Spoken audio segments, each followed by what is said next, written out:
নমস্কার দর্শকবৃন্দ, আপনারা দেখছেন Ashis tuition classes YouTube channel. সব খবর সবার আগে। চ্যানেলটি ভালো লাগলে অবশ্যই সাবস্ক্রাইব করবেন পরবর্তী আপডেট ভিডিও পাওয়ার জন্য।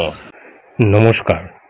ক্লাস 11 এবং 12-এর তরুণের স্বপ্ন প্রকল্পের যে টাকা অর্থাৎ ট্যাব এবং অথবা মোবাইল কেনার জন্য যে 10,000 টাকা প্রতি বছর রাজ্য সরকারের তরফ থেকে দেওয়া হয়, সেই সংক্রান্ত বিজ্ঞপ্তি প্রকাশিত হয়েছে এবং কবে এই টাকা তাদের অ্যাকাউন্টে ক্রেডিট হবে এবং সেই সংক্রান্ত যাবতীয় কাজকর্মের কবে কি করতে হবে সেই সংক্রান্ত বিজ্ঞপ্তি আপনারা দেখছেন স্ক্রিনে।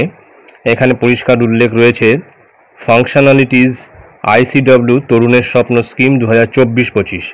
প্রথমে যেটি রয়েছে যে স্টেট লেভেল মিটিং রেসপন্সিবিলিটি হিসেবে ডিএসি রয়েছে সেখানে।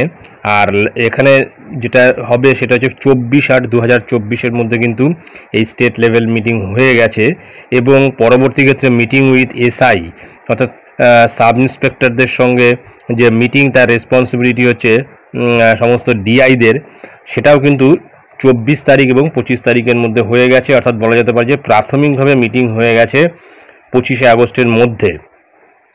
এবং তার সঙ্গে মিটিং যেটা রয়েছে যেমন district level meeting with all concerned schools, অর্থাৎ স্কুলগুলির সাথে ডিস্ট্রিক্ট লেভেলের যে মিটিং সেটাও কিন্তু রেসপন্সিবিলিটি ডিআইদের, সেটাও কিন্তু 26/8/2024 অর্থাৎ আগামীকাল তার মধ্যে হয়ে যাওয়ার কথা। এবং 27 তারিখে যেটা রয়েছে যে verification updating of school contact details, অর্থাৎ স্কুলগুলিকে ছাত্রছাত্রীদের সমস্ত কন্ট্যাক্ট ডিটেলসটা কিন্তু সাবমিট করবে বা ভেরিফিকেশান করবে, সেটা কিন্তু 27/8/2024-এর মধ্যেই হয়ে যাওয়ার কথা।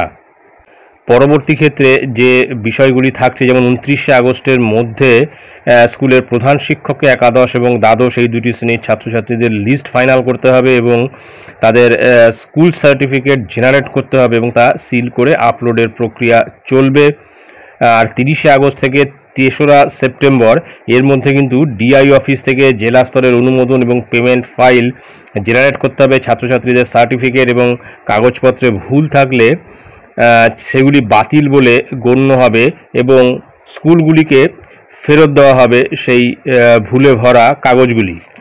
অর্থাৎ এখানে পরিষ্কার উল্লেখ করা আছে যেমন approval of the certificate, rejection of the certificate if required, creation of card, generation of payment file.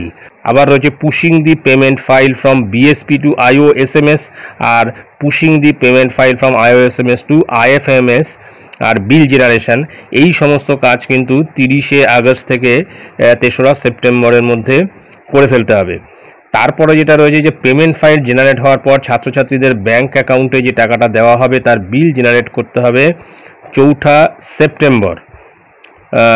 এবং সবশেষে মুখ্যমন্ত্রীর তত্ত্বাবধানে 5ই সেপ্টেম্বর অর্থাৎ শিক্ষক দিবসের দিন প্রতি বছর ফান্ড এবং টাকা ডিসবার্স করা হবে। এখানে পরিষ্কার উল্লেখ করা আছে যে submission of the bill to treasury সেটা কিন্তু ডিআইরা করবে, সেটা কিন্তু 4/9/2024 তারিখের মধ্যে করতে হবে এবং ম্যান্ডেট জেনারেশন বা ফান্ড রিলিজ এটা কিন্তু করতে হবে 5/9/2024-এর মধ্যে। তো বিজ্ঞপ্তিতে মোটামুটি এই বিষয়টাই কিন্তু উল্লেখ করা রয়েছে। এবং এক্ষেত্রে একটা জিনিস কিন্তু বলে রাখা ভালো যে 5ই সেপ্টেম্বরই যে সবাই বা সব ছাত্রছাত্রীদের অ্যাকাউন্টে টাকা ক্রেডিট হয়ে যাবে তা নয়। এটি কিন্তু বিভিন্ন জেলা স্তরের ক্ষেত্রে আলাদা আলাদা হতে পারে, কারণ প্রথম দিকে যে সমস্ত স্কুল তাদের সমস্ত তথ্য নির্ভুলভাবে সাবমিট করবে তাদেরই কিন্তু একমাত্র 5 তারিখে টাকা পাওয়ার সম্ভাবনা প্রবল রয়েছে। তবে 5 তারিখের পর অর্থাৎ 5ই সেপ্টেম্বরের পর থেকে কিন্তু প্রতিদিন ছাত্রছাত্রীরা একাদশ এবং দ্বাদশ শ্রেণীর মোবাইল বা ট্যাব কেনার টাকা তাদের অ্যাকাউন্টে ক্রেডিট হয়ে যাবে, এমনটাই কিন্তু আশা করা হচ্ছে। তবে এখন একটা বিষয় একটু বলা দরকার, সেটা হচ্ছে বিভিন্ন দুর্গাপুজো কমিটি কিন্তু এই তাদের যে অনুদান রাজ্য সরকারের পক্ষ থেকে যে অনুদান 85,000 টাকা কিন্তু দেওয়া হয়, সেটা কিন্তু অনেক পুজো কমিটি কিন্তু তারা প্রত্যাখ্যান করেছে এবং এই প্রত্যাখ্যানটা একমাত্র আরজিকর কাণ্ডের যে ঘটনা তার প্রতিবাদ স্বরূপ এই প্রত্যাখ্যানটা কিন্তু অনেক পুজো কমিটি করেছে। এটাই ছিল গুরুত্বপূর্ণ আপডেট যেটা আমি আপনাদের সঙ্গে শেয়ার করলাম। ধন্যবাদ।